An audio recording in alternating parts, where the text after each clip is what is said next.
Boom, we back in the game. So again, if there's no longer gold and silver backing the US dollar, and the Constitution states that gold and silver are only things as far as can be used for payment of debts, then what are we doing as the citizens in this nation, in this government? Because we're not paying off debts, because again, it's saying here, the only thing that can be used as payment of debts would be gold and silver. So again, there's a contradiction that we're seeing here within this Constitution that is no longer being abided by currently in this present day United States. Section 2 here, listing off the president's powers. The president shall be the commander-in-chief of the Army and Navy of the United States and of the militia of several states. So again, the president, he's not only commander-in-chief of the Army and Navy, but also of who? The militia. So whenever we're surprised about, seeing these militiamen just pop up randomly, whether they're being, detained, quote unquote, detained in these certain areas, or being, or seeing unidentified, people or armed men in certain states, those are more than likely the militia. And of course, according to this Constitution, who has the power to call upon them? That would be the president. That would be the president. And last but not least, Article 6 states, this Constitution and the laws of the United States, which shall be made in pursuance thereof, and all treaties made or which shall be made under the authority of the United States, shall be the supreme law of the land, and the judges in every state shall be bound thereby. Anything in the Constitution or laws of any state to the contrary, notwithstanding. So pretty much any treaty is going to be the supreme law of the land, and that law is supposed to be followed by every judge in every state. If there's anything that is opposed to or contrary to that treaty, then it's notwithstanding. It's basically void. It's invalid. But this here is another contradiction, because we've seen that there's plenty of treaties that we've read, within this year that are not being upheld or not being abided by. So again, just another contradiction, another show of hypocrisy within this Constitution and the government that was founded on this Constitution. Right. Yeah, man, just out here, I remember I always try to keep it super simple, because once you learn something, the best way to explain it is in a childlike terms, so everybody else can understand as well. And there's this episode of Rick and Morty where these big guys are at the top of some building, and give me 1 second. I'm sorry. I'm so sorry. I'm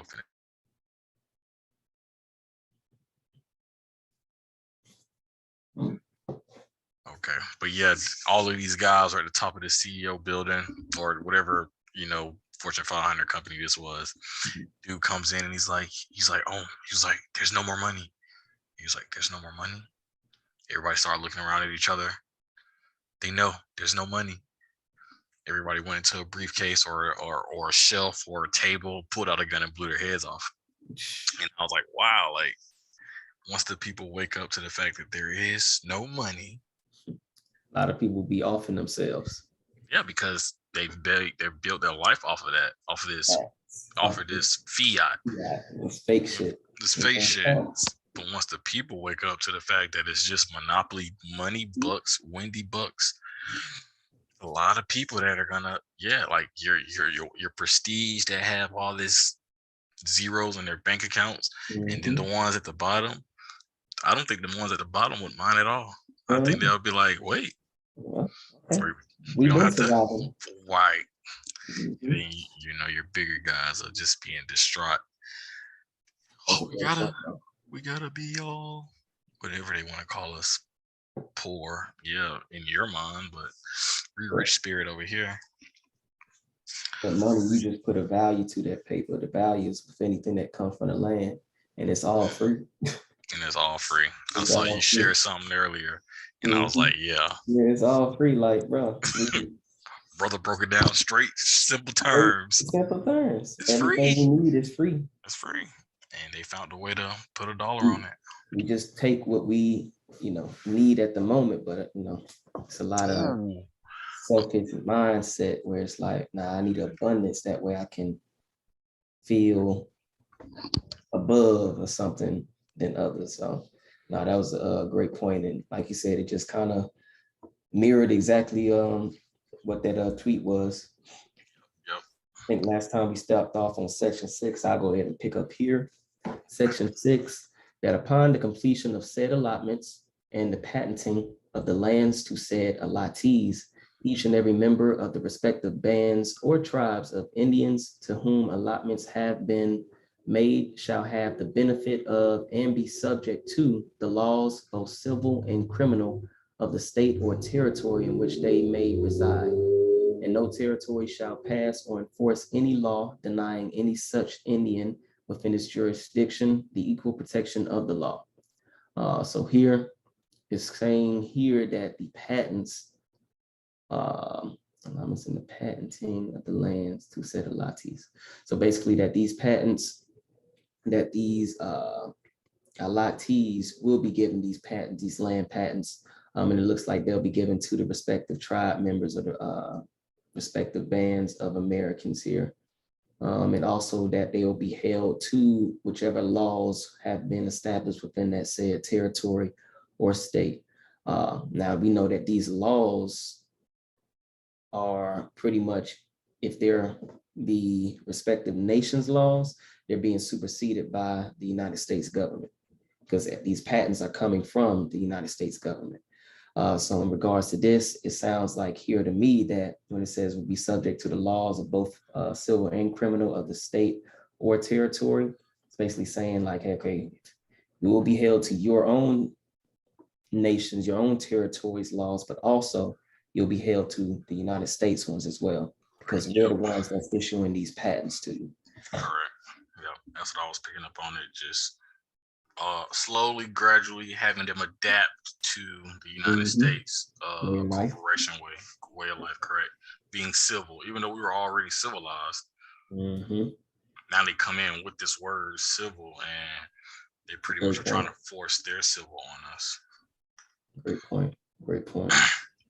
And every Indian born within the territorial limits of the United States to whom allotment shall have been made under the provisions of this act or any law or treaty, and every Indian born within the territorial limits of the United States who has voluntarily taken up within said limits his residence separate and apart from any tribe of Indians therein, and has adopted the habits of civilized life, is hereby declared to be a citizen of the United States. So I'll stop here. Basically, it's saying what we highlighted earlier while reading this, any, I guess you can say, one-off American that didn't have a specific band or tribe attached to, or to attach themselves to within this quote unquote Indian territory, would be basically declared as US citizens now. So they're no longer, they're being stripped away of their nationality. They're being stripped away of their identity. Their American is basically. And then again, back to how they said, and has adopted the habits of civilized life. So like they again, we were already whatever they're coining to be civilized. Of course, this is English, but now we're seeing, okay, well, to me, it just sounds like they're saying, this is how we act as a people. And this is how we want you to act as a people, which is being civilized, pretty much how the European housed, confined. Like if we think about who's setting up these laws, it's the European. We know that it's specifically the peasant European. When they're coming over here, they're used to these small confined places, these little, 1/16 of an acre, like these little subdivisions. They're used to being housed. We're used to territory. All of this we're free to roam. You feel me? So they're used to being up underneath their livestock, things of that nature. They call that civilized, when in actuality it's the opposite. The opposite. So confined in these tight spaces, nah. In real terms, is to be humane. That's them. If we want to get back to who we are mammals. If we start playing these games, they wanted us to be humane like them. But we can definitely keep going. No, that's a great point, though.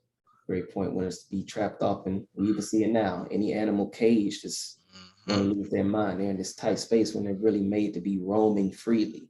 Right. We never did that. We never decided to find a stray dog and put it in the cage and think it was yours. Yeah. Like what? We lived and we interacted with nature, respected nature, knew nature had its own punch and knew not to try to get hit by it. Correct. And correct. You know, we lost all those types of traits and traditions for sure, for sure. Let's see here. I'll pick up.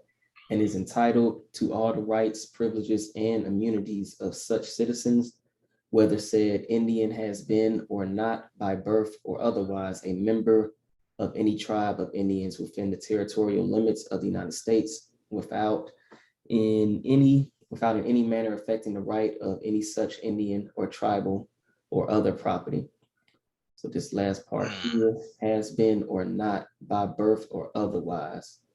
So if somebody just claims to be Indian, again, term that they made up, because we also know we didn't go by Indian, we were going by Cherokee, Choctaw, Chickasaw, Muskogee Creek, Seminole. We were going by different names. So even if they said, yeah, if you're just claiming to be Indian by birth or otherwise, again, just indoctrination, then you have those citizens or have those rights. So good little section there.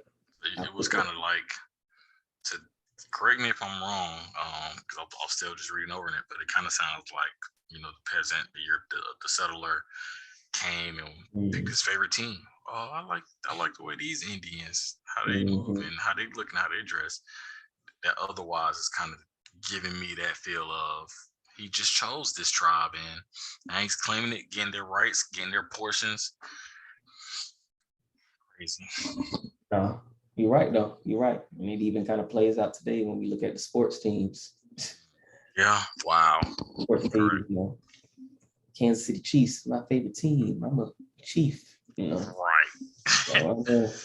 Cleveland Indian and White Sox fan. Like, I don't know. I just been looking at baseball, and there's so many of our names that, Yes, it is. That they used, and even they didn't change a few of them. But it's still just crazy just to see it. Like, damn, bro. Like, really taking our, like, we want to put it like medieval shit, like taking the heads off our chiefs and putting them on a stake and putting on display. Like, look, this is our logo now. You know what I'm saying? Like, that's exactly what happened. It's in like majority of the specifically baseball teams. And it's almost like we're putting a spell on ourselves by rooting it on, but it is us, but we're just not. Right. It's like they reverse psychology it, and now it's kind of harming us, but helping them. Because we're giving them that energy as well. Oh man, yeah. Taking our Chiefs, putting them on the stick and saying it's our mascot. I'll go ahead and pick up on 7. All right. Section 7, that in cases where the use of water for irrigation is necessary to render the lands within any Indian reservation available for agriculture purposes, the Secretary of the Interior be, and he is hereby authorized to prescribe such rules and regulations as he may deem necessary to secure and just and equal distribution thereof among the Indians residing upon any such reservation, and no other appropriation or grant of water by any riparian. I'm not sure what that word means. I'm gonna have to look that one up. But proprietor shall permit it to the damage of any other riparian proprietor. We're just gonna have to dissect that one word first, and then we can probably get a better clause. So riparian is relating to or situated on the banks of a river. Okay. So pretty much in alignment with what we're talking about in Section 7. So the Secretary of the Interior, and he is hereby authorized to prescribe such rules and regulations. So he's pretty much the Secretary of Interior is now, and this is what I'm pulling, is now responsible for, or he is now the water authority. You know, we receive water bills and you're using this much water. How, you feel me? He is now, they're getting real critical with it. So they're along the riverbanks, they're along large body of waters, this tribe. So the Secretary of Interior, he is now authorized to prescribe such rules and regulations as he may deem necessary. So he's outside looking on the end, and he's saying, this is what needs to happen. This is what needs to happen. And it could be the positive. It could be a positive or a negative. He could be using it in a way for his people to secure more water, or to enjoy more fresh water, or have that water to water the land. But distribution thereof among the Indians residing upon any such reservation, and no other appropriation of or grant of water by any riparian. What's the word again? Riparian. Yeah, riparian. So yeah, again, just the Secretary of Interior, he's in charge of creating rules and regulations for the riparians, pretty much large body of waters near tribes. Yeah, no power. So now they've been controlling the water supply within their nations or their territory. So again, the outside government is superseding or regulating, in this case, your life, basically, your lifeline, which is your water. So if they say, hey, you all are getting too much water, they can cut it off like that. And they don't even, I think they was even having some discussions or some arguments about that not too long ago. It's like a few, I would say, American reservations or quote unquote Indian reservations, where it was like, yeah, the water, they're not doing something with it, or they're not allowing it to pass through into this reservation area. So we're just highlighting again pretty much how they went ahead and established that, at least in this Dawes Act. Go ahead and continue on 8 if you want me to. All right, go ahead. I'll pick up on 9. Okay. Section 8, that the provisions of this act shall not extend to the territory occupied by the Cherokees, Creeks, Choctaws, Chickasaws, Seminoles, Osage, Miamis, and Peories. How'd you say it, Chief Pico?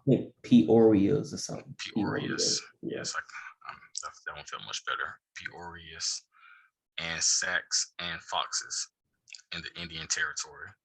I'm gonna just start right there. Just we've heard Creek, Choctaw, Chickasaw, Seminole multiple times, but now we're starting to see some other words out there, or other tribes out there. And it just shows how not only creative we were, but how many different groups of people we had on this land. And just that word right there, the Miamis. We think of Florida automatically, and these are groups of people. Foxes, like these were a group of people. This is how they represent themselves. So we got 1, 2, 3, 4, 5 new tribes or nations in here. Continue reading. In the Indian Territory, nor to any of the reservations of the Cinca Nation of New York Indians in the state of New York, nor to that strip of territory in the state of Nebraska adjoining the Sioux Nation of the South added by the executive order. All right, so in Section 8, it seems like this was an act pretty much to present the boundaries. So Section 7, they told, they were able to control the water. Section 8 pretty much was saying, yes, but this is who you can't control. Right. Yeah. These provisions basically won't be extended to these nations in this section. So, okay, I guess it just highlights how they had different acts and different, pretty much different acts for each individual tribe, I guess, or nation, you could say. It's just interesting, very interesting. Right. I'll pick up here on section 9, that for the purpose of making the surveys and resurveys mentioned in section 2 of this act, there be and hereby is appropriated out of any monies in the treasury not otherwise appropriated, the sum of $100,000 to be repaid proportionately out of the proceeds of the sales of such land as may be acquired from the Americans, Indians, under the provisions of this act.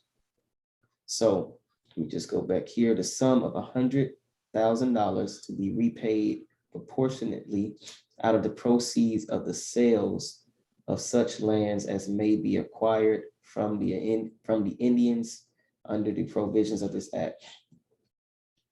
So basically, we know that they've already taken the land, place any monetary value gained from that land within the treasury, and it's now saying that when sold, that $100,000 will be repaid from whatever that land has been sold for. So I'm guessing when we go back to, I would say like the Homestead Act, when they was mentioning like $1.25 per acre. Right. So all of those proceeds are going back to the repayment. Let me see. And I'm thinking the repayment to the actual government and not the actual nations. Be repaid proportionally out of the proceeds of the sale of such land as may be required from the Indians under the provision of this act. I think you're in alignment as well. It seems like that money, right, is going to go back to the United States. Because again, this is a survey, and the Treasury is going to have to. He's the one that gets his information. So I didn't. Yeah. Sound like a loan, like they loaned them $100,000 and now they're repaying it. And so anything that, that land gets sold for, it's just going to go straight back to the treasury because we've already funded you $100,000, even though we know the land is worth way more than that. Way more. So whatever we sell it for, we know we're going to be getting 10 times, 50, 100 times more than that. So damn, just another highlight of a bad deal, specifically in this section here. Wow, okay. Section 10, that nothing in this act contained shall be so construed to affect the right and power of Congress to grant the right of way through any lands granted to an Indian or a tribe of Indians for railroads of other highways or telegraph lines for the public use, or condemn such lands to public use upon making just compensation. So again, they're just showing, again, highlighting again the U.S. government superseding whatever laws these tribes of people have created within this given territory. It's saying here that the Congress shall have the right to pretty much pass through the land however they please, whether it be to create railroads, telephone lines, pretty much just telegraph lines, or use of public use, which would be, again, the schools, churches, any type of programming that they can use to indoctrinate the people. That way they don't have to continue to war with them. They can get them, Right. Can't be infringed upon, Don. Yeah. Yeah, that's what this is saying. That's crazy. That's crazy. That nothing in this act contained shall be construed to affect the right and power of Congress to grant the right of way through any lands granted to the Indian. Yeah. So put you on your land, set you up, let you do whatever you want. Yeah, we still got interior agents that actually regulate and control the money, but when we want to come through from wherever the fuck we coming from, don't get it twisted. We gonna do it. we gonna do it. We're gonna scout your land, see what you're growing, do yeah. And section 10 they made, and it's always amazing how the European moves and how they always make sure they kind of protect themselves no matter what. Like there will be a loophole to it's like, yeah, I said that, but if you want to go down here to section 10, it's kind of give myself an out. No, facts. Right. So it's we can learn something from them. If this group is gonna survive this hell that we're in, we're gonna have to learn to, when we actually establish some type of dominance, that if anything was infringed upon and we didn't agree with it, we would need, or we would have to implement some type of loopholes for ourselves to avoid conflict. Correct. Little escape plan. And again, that just goes back to what we were saying before, specifically with that Carter G. Woodson quote, practicing that foresight. Right back to that. This is the hindsight. You know what I'm saying? This is the hindsight of seeing how they write up their contracts. Correct. Like, okay, so when we do have contracts, if we are going to contract with these people, we're going to have our escape plan, our loophole. You know what I'm saying? So great point. Great build on that. Great point. Yes, sir. I'll finish off here, section 11, that nothing in this act shall be so construed as to prevent the removal of the Southern Ute Indians from their present reservation in southwestern Colorado to a new reservation by and with consent of a majority of the audit male members of said tribe, approved February 8th, 1887. So again, another introduction of another American tribe of people. And now we're seeing the Southern Ute Americans, and they're supposed to be from their present reservation. So they've already been put on a reservation in southwestern Colorado. I know they mentioned the Kansas. I'm not sure if they mentioned the Kansas Americans in this one, but I know we saw it before. I think it was the Indian Treaty. Now we have the Southern Ute, and they were pretty much in a concentration camp in southwestern Colorado, and they're going to be moved to a new reservation. So you can see just how they're moving mass amounts of people, us, from different locations to different locations. Any historical artifacts we had in one area, they're fucking burning, or they're collecting and keeping in their museums or in their forts. Like, so you can see how the history is being lost because we're continuously being moved in masses by the gun.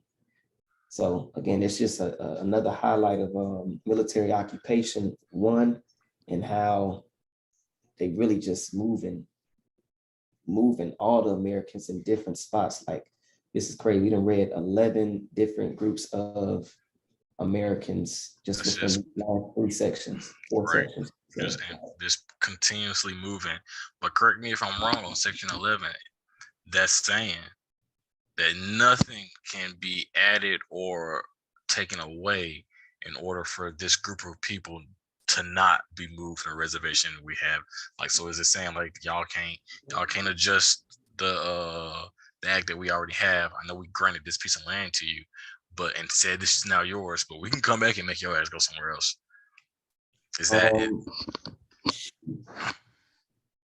I mean, that's what it seems. It seems like that specifically for the Southern Ute. Let me see. Right. This act shall be construed as to prevent the removal. So yeah, it's basically, kind of like you said. So what's happening to, I would say, the Southern Ute in this last section can happen to whatever specific group of Americans they're talking about in the Dawes Act. That makes sense. Right. Nothing in this act shall be construed as to prevent the removal from your current reservation. Right. And they're saying that specifically, but they're putting it in here, I want to say, to be like, we're not naming you all, but we can still remove y'all just like we did them. Right. I don't think this is the group they're talking about within this Dawes Act, because it's the first time we're seeing this Southern Youth, but it is like like, hey, we putting this in here for a reason. If y'all fuck up, or if we want to, we could still remove y'all from this land at any given moment, just like we removed the Ute, the Southern Ute. So now that's a great point. Great pick up on that one. That was the end of it. Okay. That was the end of it, but yeah, definitely just highlighted again. We can't contract with these people. If we do, like Chief Blackcoat stated, we need to create a loophole, an exit plan, an escape plan. Our own contract, correct. I hate to cut you off, Chief Blackcoat, but I know you've probably seen it too. The most recent Venus and Serena Williams movie, with Will Smith, the father. What was his name again? King Henry. Boom. So you remember the part where they were trying to get him to contract with them, and he's just listening, smiling, looking at him, and then he pulls his own contract out, and the dude was looking at him like, "What is this? This is our contract." You know, because I already know your contract is gonna fuck me all the way up. Here's my contract, so I can find my loop. It's my loophole. So when you do try to fuck me over, I've already, and he signed it. So if we are going to contract with these people, make sure it's your contract. You know what I mean? Not you signing some dotted lines. They're signing. We're at home. This is our land by birthright. So we can literally go outside one day, find an abandoned building and rent it out for a couple of days and write contracts. Now, will anybody sign it and say and actually make treaties with us, or not treaties, but contract, do contract work with us? Probably not at this stage of life because we have no power.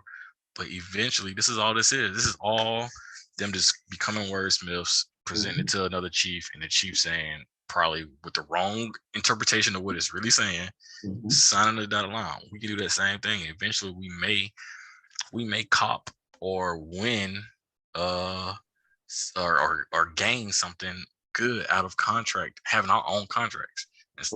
Even if we do like an apartment, if you want to go and lease out an apartment, rent out an apartment, yeah, they got a contract.